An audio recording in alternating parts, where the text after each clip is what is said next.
Doctor ortho Ayurvedic oil and capsule, अब दर्द भी घुटने टेकेगा। ट्रंप का सीज फायर पर बड़े बोल, कहा दोनों देश सीज फायर के करीब, डील साइन हुई तो पाकिस्तान जाऊंगा, समझौता नहीं तो हमले जारी रहेंगे।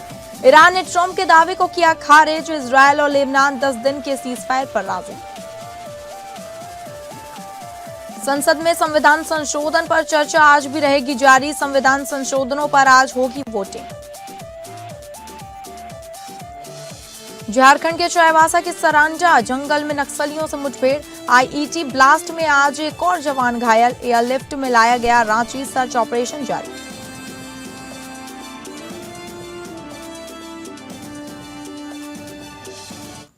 नमस्कार, आप सभी का स्वागत है और मैं हूं आपके साथ अंकिता सिंह। बुलेटिन की शुरुआत करेंगे बड़ी खबर का रुख करके, जहां ट्रंप का सीज फायर पर बड़े बोल। ट्रंप बोले ईरान एनरिच्ड यूरेनियम सौंपने को तैयार। ट्रंप ने कहा दोनों देश सीज फायर के करीब, डील साइन हुई तो पाकिस्तान जाऊंगा, बोले ट्रंप ने कहा ईरान से समझौते के लिए खुद जाएंगे पाक। ईरानी मीडिया ने ट्रंप के दावे को गलत बताया। इजरायल और लेबनान 10 दिन के सीज फायर पर राजी। अमेरिकी राष्ट्रपति डोनाल्ड ट्रंप ने कहा कि ईरान के साथ युद्ध विराम को शायद बढ़ाने की जरूरत ना पड़े, लेकिन उन्होंने ये भी जोड़ा कि फैसला इस बात पर निर्भर करेगा कि बातचीत कैसे आगे बढ़ती है।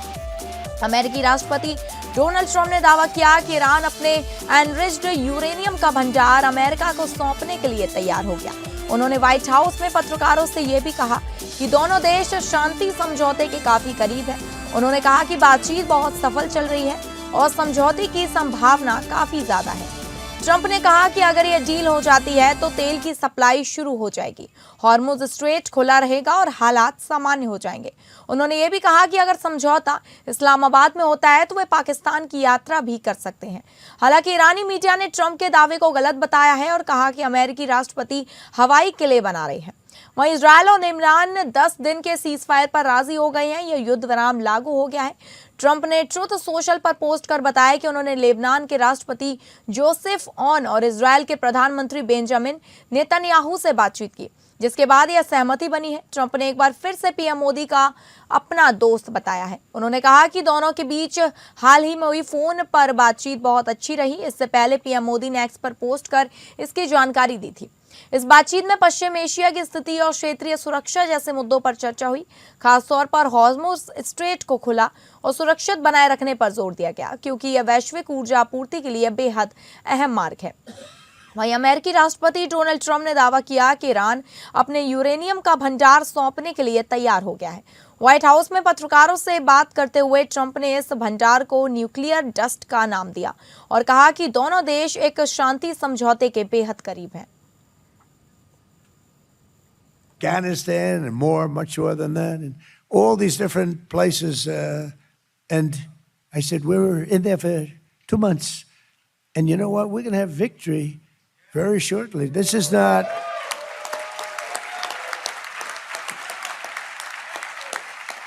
And against a very tough, smart country. These people were fighters.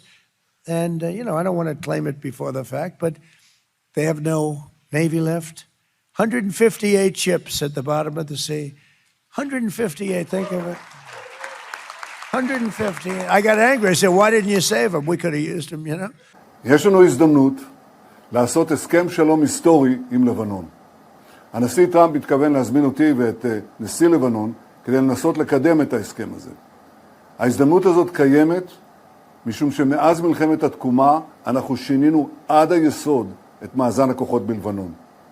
אנחנו הפעלנו את הביפרים, אנחנו חיסלנו את מצבור הנשק העצום של 150,000 רקטות וטילים שנסראללה הכין להחריב את ערי ישראל.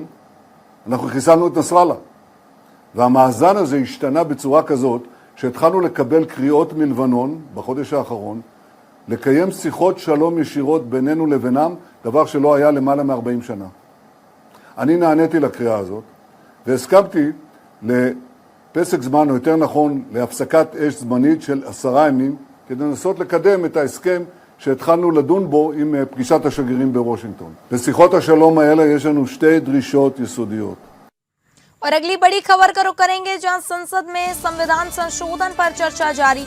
संविधान संशोधनों पर आज होगी वोटिंग। 2023 का महिला आरक्षण कानून लागू। संसद में बहस के बीच सरकार ने जारी किया नोटिफिकेशन। संसद का विशेष सत्र बुलाकर महिला आरक्षण विधेयक पर चर्चा चल रही है। अभी चर्चा के लिए कल का भी दिन बचा है, लेकिन सरकार ने नोटिफिकेशन जारी कर महिला आरक्षण कानून को लागू कर दिया है। महिलाओं को संसद और विधानसभाओं में 33% आरक्षण देने वाला महिला आरक्षण अधिनियम 2023 गुरुवार से लागू हो गया है। केंद्रीय कानून मंत्रालय द्वारा जारी अधिसूचना के अनुसार यह कानून 16 अप्रैल 2026 से प्रभावी हो गया है। 2023 अधिनियम के अनुसार महिला आरक्षण तभी लागू होगा जब अगले जनगणना के बाद परिसीमन हो, यानी आरक्षण अगले जनगणना आधारित परिसीमन के बाद ही लागू होना था। पर 16 अप्रैल को केंद्र ने 131वां संविधान संशोधन विधेयक पेश किया। इसमें लोकसभा सीटें बढ़ाकर 850 करने का प्रस्ताव है। साथ ही आरक्षण को अगली जनगणना से जोड़ने की शर्त हटाने की बात है। इससे परिसीमन के तुरंत बाद महिला आरक्षण लागू हो सकेगा।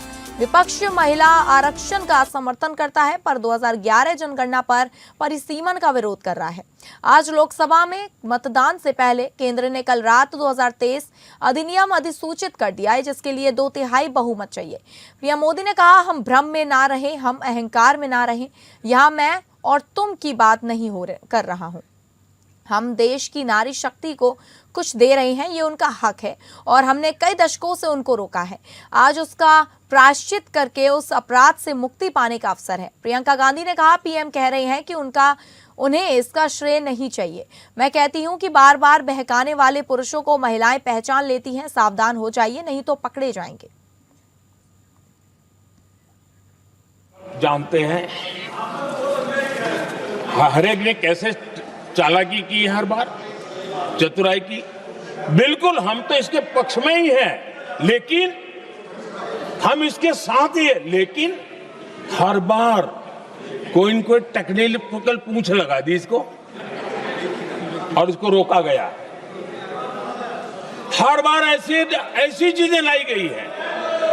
हिम्मत नहीं है कि हम 33% महिलाओं के आरक्षण का विरोध कर पाए। वो तो जमाना चला गया, आपको करना नहीं है, लेकिन कहने की हिम्मत भी नहीं है। और इसलिए टेक्निकल बहानेबाजी, ये करो तो ये, वो करो तो वो, डिगरा करो। अब देश की नारी को नहीं समझा पाओगे। सदन में नंबर का खेल क्या होता है वो तो समय तय करेगा, लेकिन ये पक्का है कि अब इन भांति भांति के बहानेबाजी, भांति भांति टेक्निकल मुद्दों के आधार पर चीजों को उलझा करके 3 दशक तक इसको अड़ंगे डाले, हमने फंसा के रखा।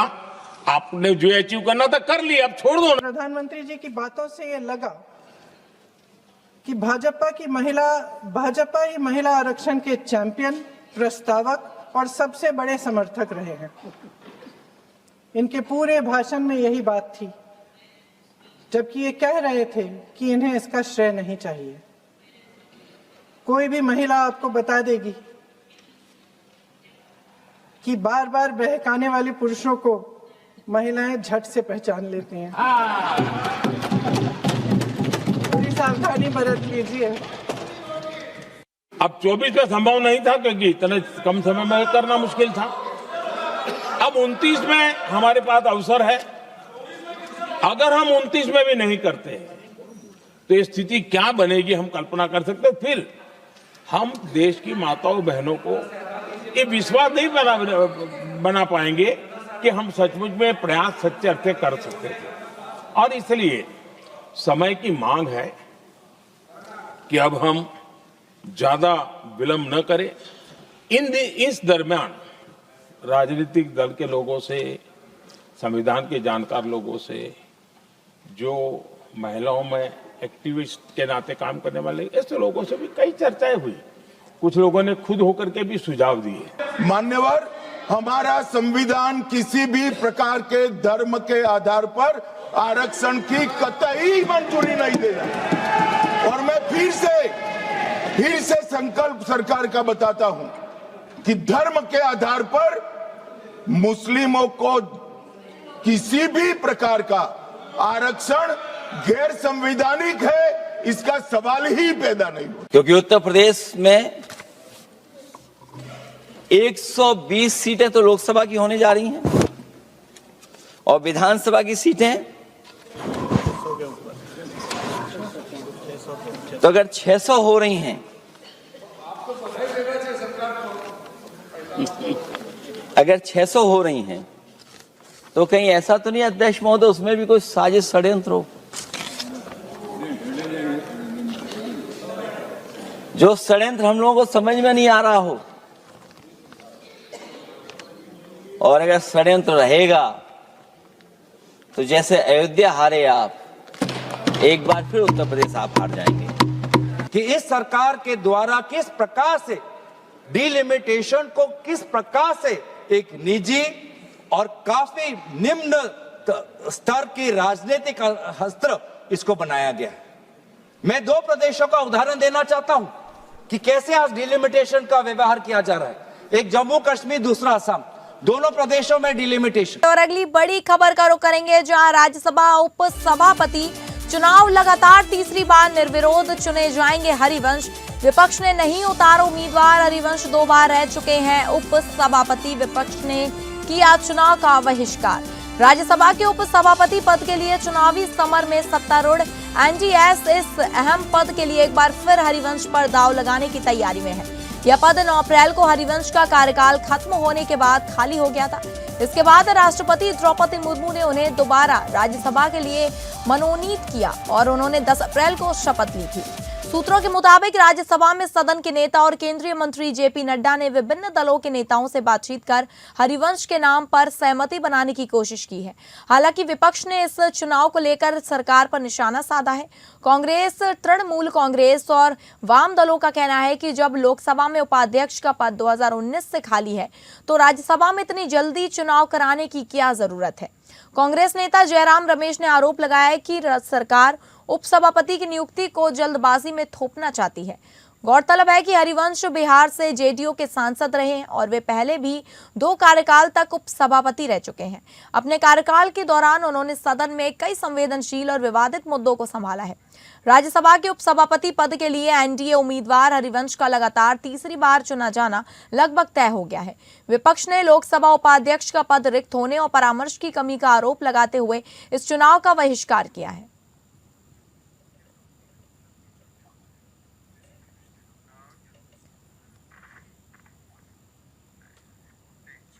और अगली बड़ी खबर का रुख करेंगे, जहां नोएडा हिंसा का पाकिस्तान कनेक्शन। पाकिस्तान से रांची नोएडा हिंसा की साजिश। गौतम बुद्ध नगर पुलिस कमिश्नर ने किया खुलासा। पाकिस्तान से एक्स हैंडल कर रहे थे फर्जी ट्वीट। 2 दिन से नोएडा में शांतिपूर्ण माहौल। पुलिस ने की अफवाहों पर ध्यान न देने की अपील। श्रमिकों से पुलिस कमिश्नर की अपील।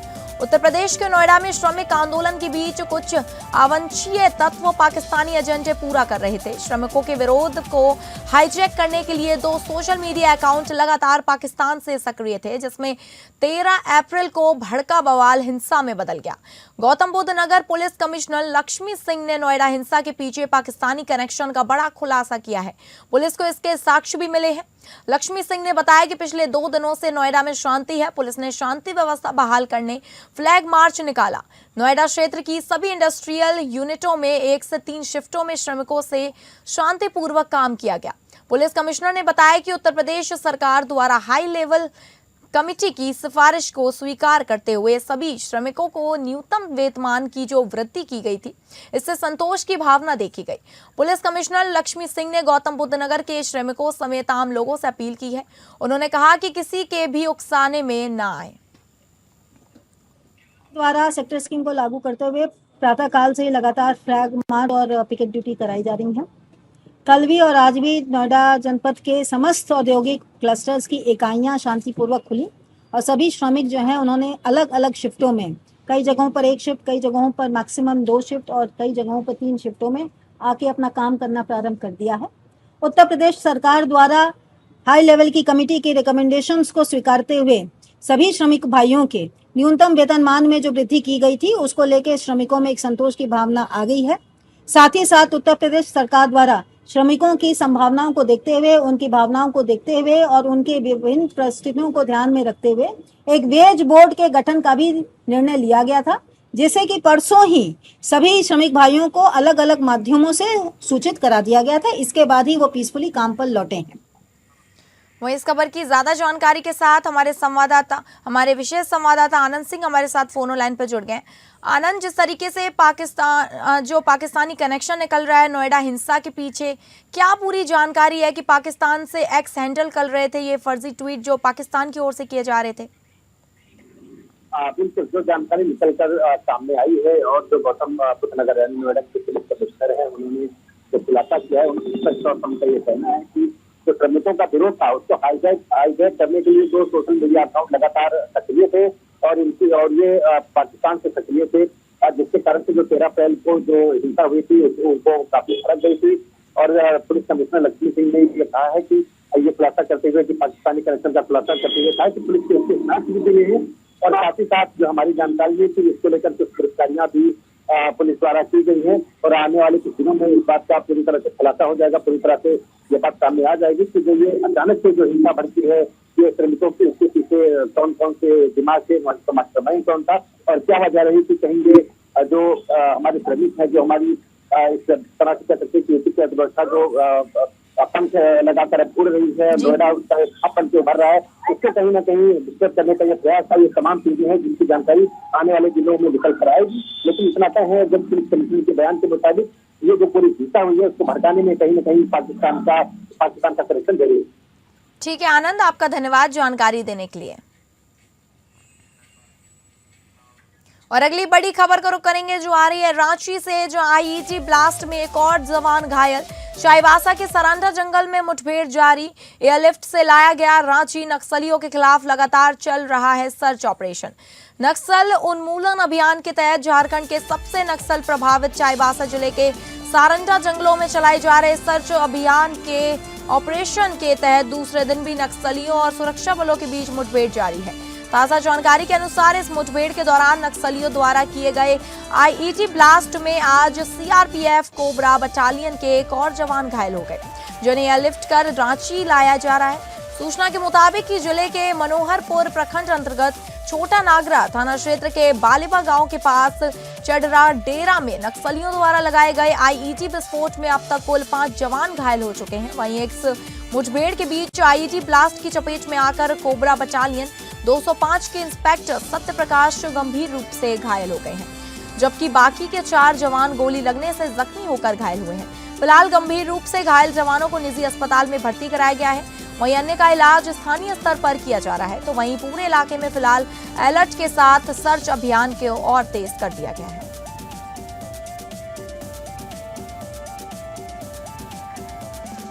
और इस खबर की तमाम जानकारी के साथ हमारे ब्यूरो हेड अजय सिंह हमारे साथ जुड़ गए हैं फोन लाइन पे। अजय, ये जो आईईडी का ब्लास्ट हुआ है इसमें जवान घायल हो गए हैं, नक्सली लगातार जो ब्लास्ट कर रहे हैं, ऑपरेशन चलाए जा रहे हैं सर्च ऑपरेशन, कितने अभी तक नक्सली पकड़े गए हैं इस ऑपरेशन के दौरान? देखिए अंकिता, ये जो सरकार, केंद्र सरकार और राज्य सरकार के द्वारा ये जो घोषणा पूर्व से घोषणा थी कि 31 मार्च 2026 तक ये देश समेत झारखंड से पूरे देश को से जो है वो नक्सली को सफाया कर दिया जाएगा, चाहे वो या तो इसके पूर्व में नक्सली सरेंडर करें या वो आत्मसमर्पण करे या उनको फिर मार गिराया जाएगा। इसी कड़ी में जो है लगातार जो है सारंडा का जो जंगल है, जो सारंडा का जो इलाका है वो सीधे वो जो है 2-3 राज्यों से वो जो जुड़ता है, खास करके उड़ीसा के राज्यों से, उड़ीसा राज्य के जंगलों से जुड़ता है और सारंडा कुछ झारखंड में आता है, कुछ इससे आता है। तो यहाँ जो है लगातार जो है सुरक्षा बल जो है वो प्रयास कर रहे हैं और उनका ये है वो घेर रहे हैं। उसी में जो है माओवादी के जो पोलित ब्यूरो का जो सदस्य है और 1 करोड़ रुपए का इनामी वांछित जो नक्सली है मिसिर बेसरा और असीम मंडल, वो जो है सुरक्षा बलों को ये मिली थी, सूचना मिली थी कि ये जो है यहाँ सारंडा के जंगल में, और उनके साथ जो 53 नक्सली है जो अब तक जो इनामी नक्सली है जो अब तक सरकार गिरफ्त से बाहर है, उनके छुपे होने की संभावना है। इसी कड़ी में जो है वो झारखंड और उड़ीसा के जो है ज्वाइंट जो है एक्शन होता है, अभियान होता है और लगभग 5,000 जवान और उसको 21 किलोमीटर के जो दायरा है उनको घेरे हुए हैं। अब इनके पास, नक्सलियों के पास दो ही रास्ता बचता है, या तो वो आत्मसमर्पण करे या फिर सुरक्षा बलों के द्वारा सामना करे और उनको मार गिराया जाएगा। उनको ये अब ऐसा लग रहा है कि ये जो है नक्सलियों का जो है उन्मूलन, सफाया जो है वो लगभग तय है। इसी कड़ी में जो है कल जो है 2-3 दिनों के अंदर कई जो है ब्लास्ट हुए हैं। आईईडी ब्लास्ट होता है। इसमें क्या होता है, जब सुरक्षा बल जब घने जंगलों का से जब सर्च अभियान करते हैं तो जो सुरक्षा बल के ये जो नक्सलियों के तरह जो आईईडी छूकर जो बम ब्लास्ट लगाया जाता है उन पर पैर पड़ता है, उनका होता है, वो उड़ जाती है। ठीक है अजय, ठीक है, आपका धन्यवाद जानकारी देने के लिए। और अगली बड़ी खबर का रुख करेंगे, जहां पवन खेड़ा की याचिका पर आज सुप्रीम कोर्ट करेगा सुनवाई। सुप्रीम कोर्ट के आदेश को वापस लेने की मांग। असम के मुख्यमंत्री हेमंत बिस्वा शर्मा की पत्नी के खिलाफ आरोप लगाने के चलते एफआईआर झेल रहे कांग्रेस नेता पवन खेड़ा की याचिका पर आज सुप्रीम कोर्ट सुनवाई करेगा। दरअसल पवन खेड़ा ने सुप्रीम कोर्ट के बुधवार को दिए उस आदेश को वापस लेने की मांग की है, जिसमें कोर्ट ने तेलंगाना हाई कोर्ट से मिली अग्रिम जमानत पर सुप्रीम कोर्ट ने रोक लगा दी थी। सुप्रीम कोर्ट से जमानत पर रोक लगने के बाद पवन खेड़ा पर गिरफ्तारी का खतरा मंडरा रहा है।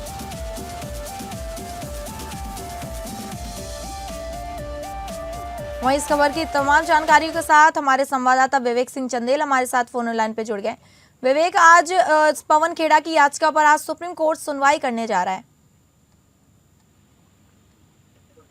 बिल्कुल, चूंकि जो ये असम सरकार की याचिका दाखिल की हुई थी पवन खेड़ा के मामले में, उस मामले पर सुनवाई हुई थी और जो पवन खेड़ा को तेलंगाना हाई कोर्ट से जो राहत मिली हुई थी, 1 हफ्ते की इंटरिम बेल ट्रांजिट बिल मिली हुई थी, उस पर सुप्रीम कोर्ट ने रोक लगा दी थी। अब कल पवन खेड़ा की तरफ से जो वरिष्ठ वकील कपिल सिब्बल, माफ कीजिएगा, अभिषेक मनु सिंघवी, उन्होंने इस मामले को मेंशन किया और एक आईए दाखिल की और ये मांग की कि जो सुप्रीम कोर्ट ने बुधवार को इस मामले पर एक आदेश दिया है, जिसमें तेलंगाना हाई कोर्ट की तरफ से जो उनको 1 हफ्ते की इंटरिम बेल जो ट्रांजिट बेल मिली हुई थी, उस पर रोक लगाई जाए। क्योंकि सुप्रीम कोर्ट में जब इस मामले की सुनवाई हो रही थी तो सॉलिसिटर जनरल ने जो चीजें कोर्ट के सामने रखी, जिसमें उनके आधार कार्ड की कॉपी और प्लेस जो एफआईआर दर्ज होने की जगह का जिक्र करते हुए कहा कि चूंकि इनकी पत्नी और ये खुद दिल्ली में रहने वाले हैं और प्रॉपर्टी उनकी तेलंगाना में है और दिल्ली में है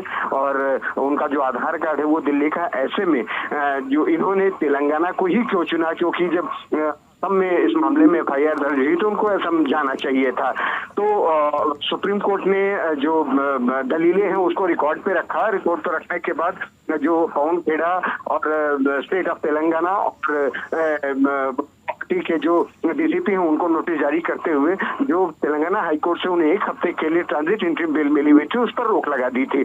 अब उनके सामने समस्या ये खड़ी हो गई है कि सुप्रीम कोर्ट से ये इंटरिम जो उनको राहत मिली हुई थी वो 1 हफ्ते की, उस पर रोक लगा दी गई है। ऐसे में उनकी गिरफ्तारी कभी भी हो सकती है। इसी वजह से सुप्रीम कोर्ट में जो एक आईए दाखिल की गई उनकी तरफ से और ये कहा गया कि जो सुप्रीम कोर्ट ने इस मामले में इंटरिम से मिला हुआ है तेलंगाना हाई कोर्ट से, उस पर रोक लगा दी थी। अब सुप्रीम कोर्ट इस जो बुधवार को आदेश दिया उस पर रोक लगाए, तो अब सुप्रीम कोर्ट के सामने आईए आई है। अब इसमें जो असम सरकार वो अपना विरोध दर्ज करेगी और इसके बाद देखना होगा कि क्या सुप्रीम कोर्ट अपने जो दिए गए आदेश है उसको वेकेट करने के लिए पवन खेड़ा की तरफ के वकील की तरफ से ऐसी दलील दी जाती है जिससे वो संतुष्ट हो जाए और जो अपना आदेश बुधवार का है इंटरिम स्टे जो माफ कीजिएगा इंटरिम स्टे जो 1 हफ्ते के ट्रांजिट बिल जो मिली हुई है उसके ऊपर जो स्टे लगाया हुआ है उस स्टे को वेकेट कर दे।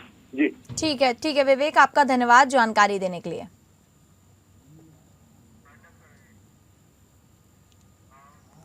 तो फिलहाल इस बुलेटिन में इतना ही। नमस्कार।